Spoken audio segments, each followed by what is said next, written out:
welcome to the Over 50 Health and Wellness Podcast. I'm your host, Kevin English. I'm a certified personal trainer and nutrition coach, and my mission is to help you get into the best shape of your life, regardless of your age, so you can show up in life as the healthiest, strongest, most vital version of yourself. But before we get to today's show, I want to let you know that this show is brought to you by The Silver Edge. The Silver Edge is my online personal training and nutrition coaching business where I help you get off the exercise and diet hamster wheel and start making permanent healthy lifestyle changes so that you can enjoy the second half of your life with strength and confidence and show up as the healthiest, strongest, most vital version of yourself no matter your age. If you're interested in learning more, send me an email at coach@silveredgefitness.com and we'll start a conversation about your personal fitness goals. Today, we have another edition of the Coach's Corner, so no guest today, it's just me, and we'll be back next week with our regular interview format. And here's what we're covering in today's episode. I start out by talking about your metabolism, how to tell if it's broken, and what to do about it if it is. Then I spend a few minutes talking about the root causes of knee pain when you squat, and I give you some advice on how to correct this so that you can age strong and mobile. Okay. Let's do this. Time to get on with today's show.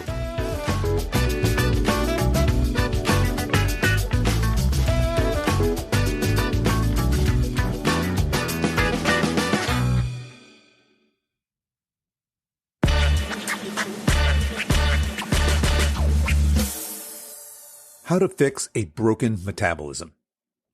Okay, before we dive into the topic of what a metabolism is, how to tell if yours is broken, and if so, what to do about it, let's look at a hypothetical example.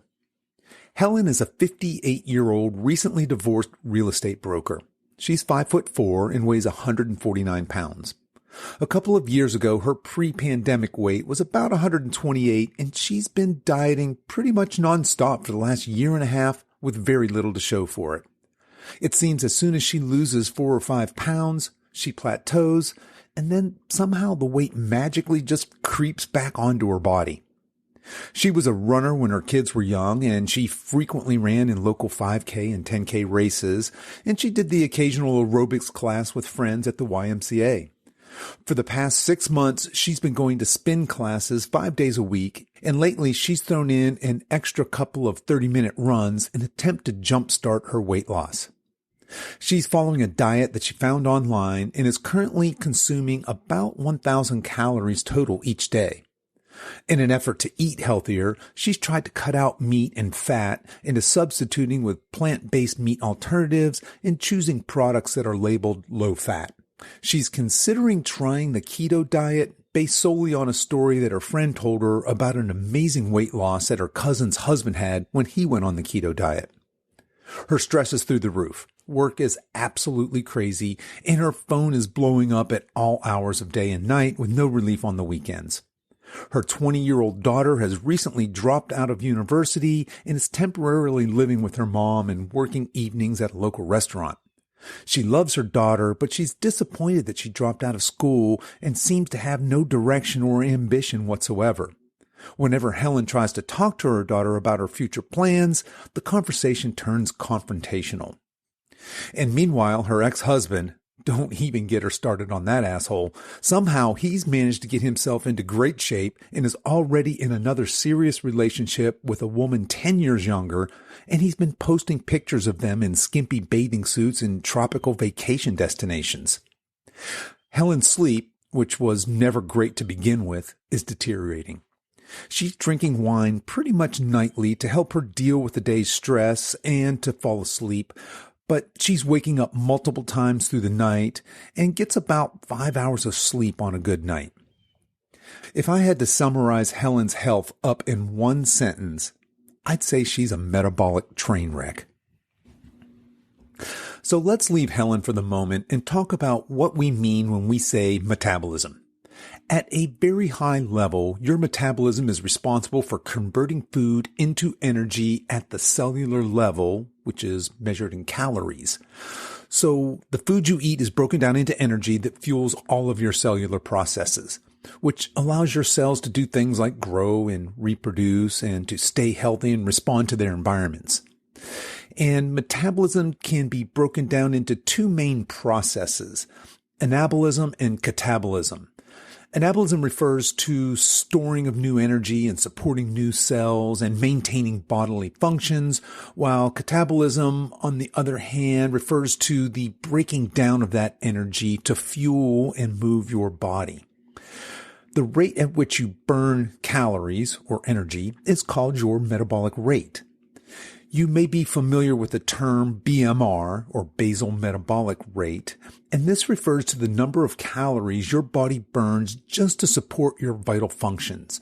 Things like breathing and blood circulation. In other words, how many calories you burn at rest. Once upon a time, evolutionarily speaking, our ancestors were hunters and gatherers, and they were constantly on the move in pursuit of food, water, and shelter. So it's not hard to imagine them burning tons of calories just going about their daily activities. But instead of becoming calorie-burning machines, their bodies metabolically adapted by becoming very efficient at using the few calories they managed to take in on a daily basis. Their bodies learned to burn fewer calories in order to survive. In other words, their metabolism slowed down as a survival mechanism. Fast forward to today, and very few of us forage or hunt for our food. Instead, we sit in our cars as we go through drive-through windows. We order takeout. We're surrounded at all times by more easily accessible and calorie-dense food than our ancestors could ever have imagined. And that ancestral survival mechanism of a slow metabolism no longer serves us very well. We no longer need or want a slower metabolism to tide us over until our next meal, which could be a day or even days away. In fact, today we want the exact opposite. We want a faster metabolism in order to burn more calories.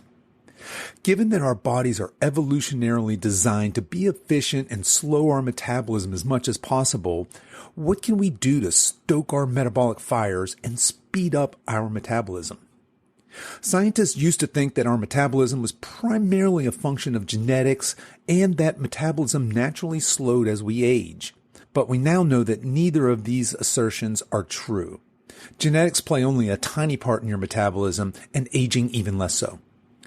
But how do metabolisms get broken in the first place, and how can we fix a slow metabolism? Let's discuss the top 7 culprits in causing a slow metabolism. First up on the list is adequate hydration. Over half of your body weight is made up of water, and each day we lose some of that water through perspiration and waste elimination. Water is critical for all of your body functions, and metabolism is no exception. A simple rule of thumb is to drink half of your body weight in ounces of water every day. If you remember Helen from our case study at the beginning, she weighs 149 pounds. So a good hydration goal for her would be to aim for a minimum of, say, 75 ounces of water daily. And that works out to just a little over half a gallon of water a day. Number 2, prioritize protein. Simply put, a diet that emphasizes healthy proteins energizes your metabolism. Proteins are made up of amino acids, and for those of us over 50, leucine is a particularly significant amino acid.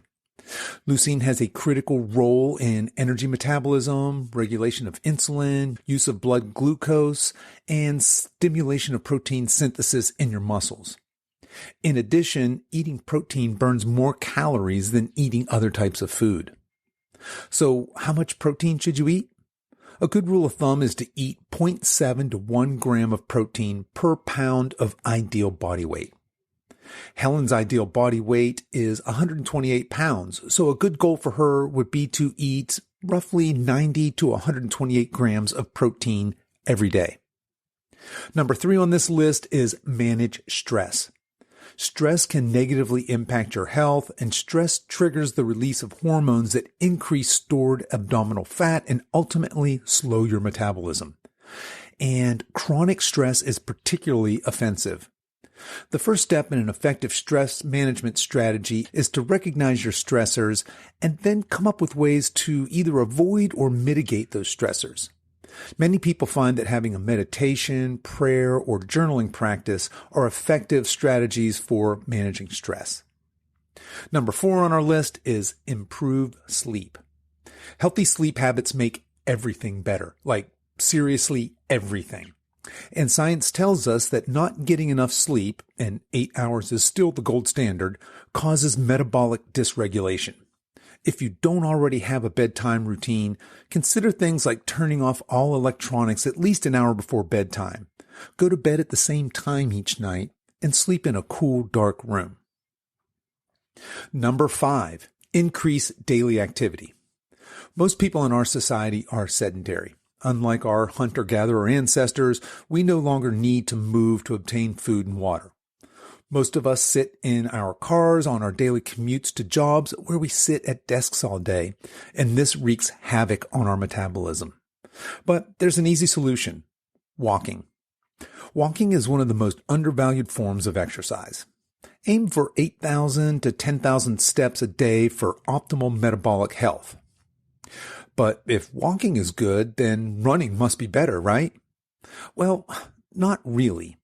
Any form of excessive cardio will actually train your body to have a slower metabolism in the long run. In addition, excessive cardio has a catabolic effect on your muscles, meaning that you lose valuable lean muscle mass the more often you perform cardio exercise. In short, excessive cardio or intense boot camp style training will absolutely slow your metabolism over time. Number 6 on this list, strength train. Lean muscle mass is metabolically expensive, meaning that your body will burn more calories, that is, speed up your metabolism, even while you are at rest. And this is exactly what we want. Metabolically speaking, we want as much lean body mass as possible in order to achieve and maintain a healthy metabolism. And hands down, the best way to do this is through strength training, that is, lifting weights. And the final one on here, number 7, is to eat adequate calories. I saved the best for last. One of the best ways to slow down your metabolism is to be in a prolonged calorie deficit. In other words, to chronically diet. Your body is very good at metabolically adapting to its situation. And when you chronically undereat, your body attempts to compensate by slowing your metabolism down, paradoxically making it much harder to lose weight. An important concept here is understanding your energy balance or maintenance calories. That is, how many calories you need to eat in a day to maintain your current weight. And one of the best ways to calculate this is a calculation known as Total Daily Energy Expenditure, or TDEE. Your TDEE is simply your BMR multiplied by your activity intensity. And this activity intensity multiplier scale runs from 1.2, which would be very little to no exercise, all the way up to 1.9, which would be extremely intensely active. I'll put a link in the show notes to a good TDEE calculator if you're interested in calculating your own maintenance calories, and you can find that over at silveredgefitness.com/episode 107. That's silveredgefitness.com/episode 107. Okay, so let's revisit poor hypothetical Helen. Let's say Helen has reached out to me and she wants to hire me as her coach to help her finally achieve her weight loss goals. She's at the end of her rope and feels frustrated and defeated. Helen doesn't realize that she's trashed her metabolism or understand the extent of metabolic damage she's done to herself. And to be honest, she's not going to like my prescription. She's probably expecting some sort of diet that restricts what little she's currently eating even more. And she may even expect me to add even more grueling workouts to her already considerable workout schedule. But here's the deal. Diets definitely work, but they don't work so good on broken metabolisms. So our first order of business is to help her fix or restore her metabolism. Let's take a look and see what a reasonable course of action might be for our friend Helen. First things first, this woman needs to eat. At her goal weight of 130 pounds, her maintenance calories should be somewhere north of 1,800 calories a day, not the paltry 1,000 that she's currently eating. An increase of 800 calories a day would be a very big jump and would likely result in some additional fat gain, so we'd want to raise her calories slowly in a phased manner. Maybe get her to eat an additional 200, maybe 250 calories a day for a few weeks, and then once her body metabolically adapts to that, we'd add an additional, say, 250 daily calories, wait another few weeks, and then add maybe another 200, 300 calories there, again for a few weeks. And we'll want to ensure that she's hitting her daily water intake and that she's getting plenty of healthy protein and fats, and we'll definitely need to have a conversation about her daily wine habit. The second change we're going to make is to drastically reduce her cardio. If you remember, she's doing intense spin classes 5 days a week, and then she's adding additional 30-minute runs on top of that workload. We'll put Helen on a 2-day-a-week full-body strength training program and ask her to reduce her spin classes to 1 day a week. Over time, we'll probably want to bump up her strength training to 3 days a week, but for now, with everything else she has going on, 2 days a week will be plenty to send a muscle-building signal to her body without overtaxing her. Next up, we'll need to address her stress levels and her poor sleep. Helen's stress levels are high. Between her work, her daughter, and her ex-husband, she has a lot going on. We'll encourage Helen to start develop some de-stressing routines. Perhaps 15 minutes of meditation each morning before her day gets started, and then another 15 minutes of journaling each night before bed. We'll also ask Helen to start a healthy bedtime routine, including turning off all electronics an hour before bedtime, setting a consistent bedtime, and keeping her bedroom dark and cool at night. Okay, so imagine this. We've just laid all of this out for Helen, and she's now thinking, hold on, I'm paying you a not inconsiderable amount of money to help me lose weight, and you're telling me to eat more and exercise less? How is that going to help me lose weight? And here's the thing. The honest answer is it won't, at least not in the short term. And the honest fact is that she's liable to gain a bit of weight in those first few months. So we patiently explained to Helen that we need to start with a metabolic restoration phase before we address fat loss, which of course prompts Helen to ask us, well, just how long will this metabolic restoration phase last? And we know that this isn't what she wants to hear, but we tell her honestly that this phase could last from 3 to 6 months, maybe even longer, depending on how her body responds.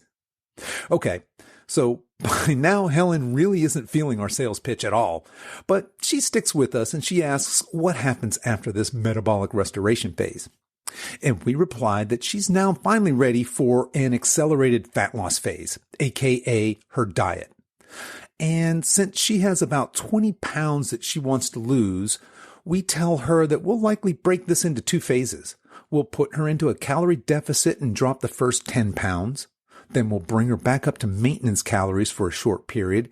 And then we drop her back down into a second calorie deficit to lose those remaining 10 pounds. In all likelihood, this is a year-long journey for someone like Helen.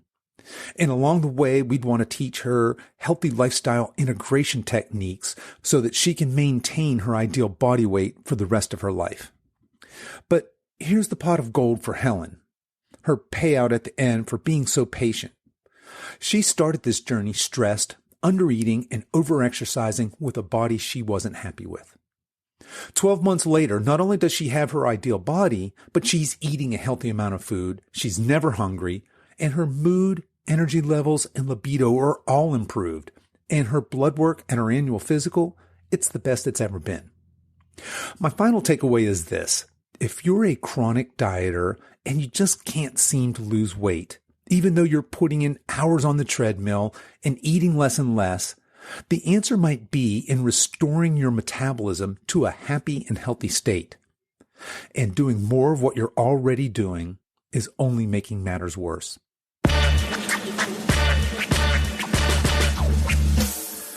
What to do if you have knee pain when you squat. Do your knees hurt when you squat? If so, you're not alone. Knee pain when squatting is one of the most common complaints for people over 50.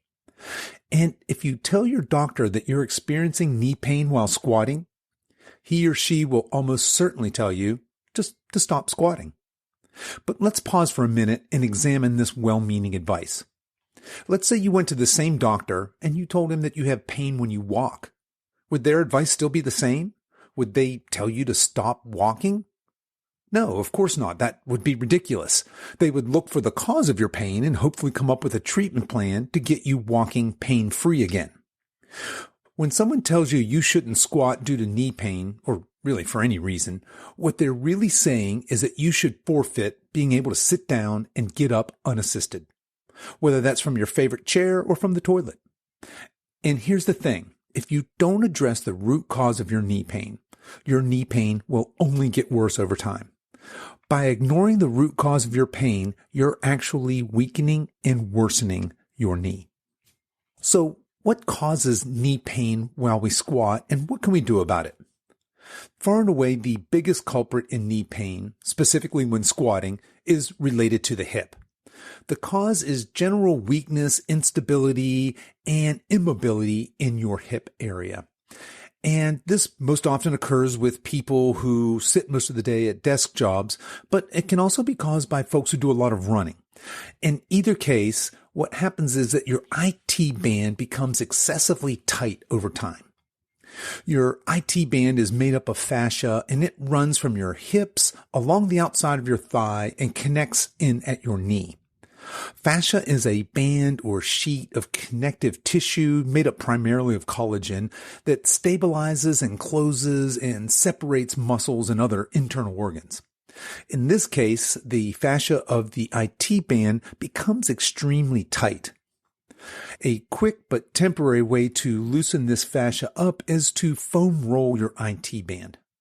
I have a YouTube video that demonstrates how to foam roll your IT band as well as the rest of the exercises I'm going to discuss, and you can find the link to that in the show notes for this episode over at silveredgefitness.com/episode 107, or just search for my channel on YouTube. The name of my channel is The Silver Edge, and this video is titled How to Fix Knee Pain While Squatting.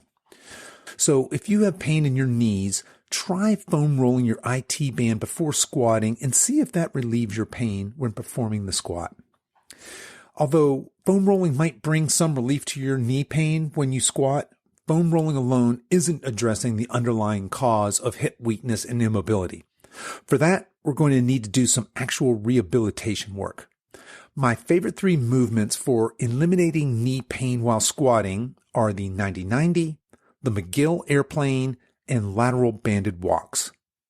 I'll briefly describe these 3 movements here, but again, for a video demonstration, check out my YouTube video. The first movement is called a 90-90, and to perform this movement, you sit on the floor with one leg extended in front of you with your knee bent at a 90-degree angle, while your back leg is in line with your shoulders, and it also has a 90-degree bend at the knee. From this position, you'll hinge forward at the waist, keeping a neutral spine, and drive your knee into the floor, and you'll hold this stretch for 5 seconds. Return to the starting position and repeat for the prescribed number of reps, and then switch legs and repeat. The second movement is called the Mcgill Airplane, and to perform this movement, you'll hinge at the waist, keeping your back leg straight, and continue hinging at the hips until your upper body and back leg are parallel with the floor. It might be helpful to hold on to a barbell rack or a wall for balance. From this position, you'll rotate your hip upwards towards the ceiling and hold for 5 seconds, and then return to the starting position where your hips are parallel with the floor again. Repeat for the prescribed number of reps, and then repeat on the other side.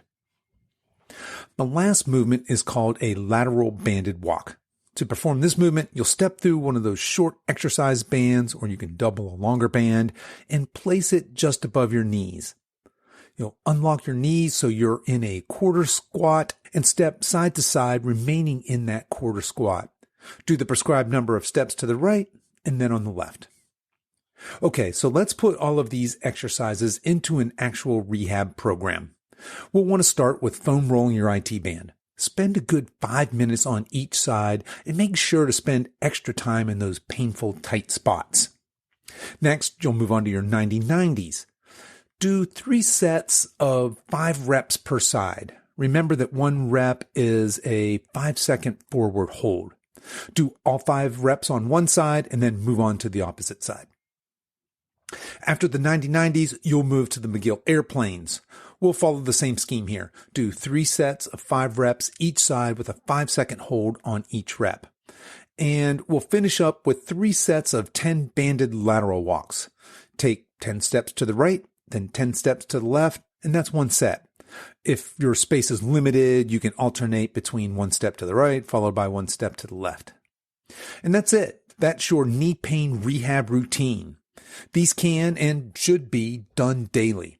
On workout days, I like to do these before my workout, and that's probably the best place to put them. But if you prefer to use these exercises as a cool down, that's perfectly fine.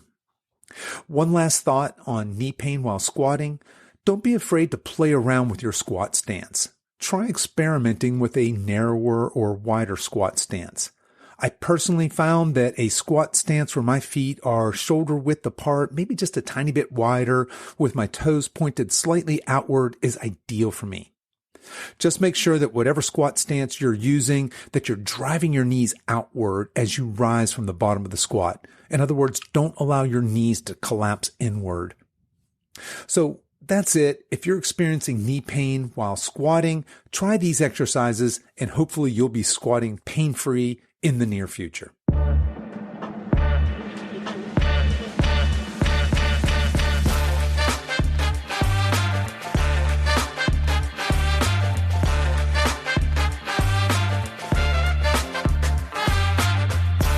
Okay, that's our show for today, folks. I'll put links to everything we talked about in the show notes, and you can find that over at silveredgefitness.com/episode 107.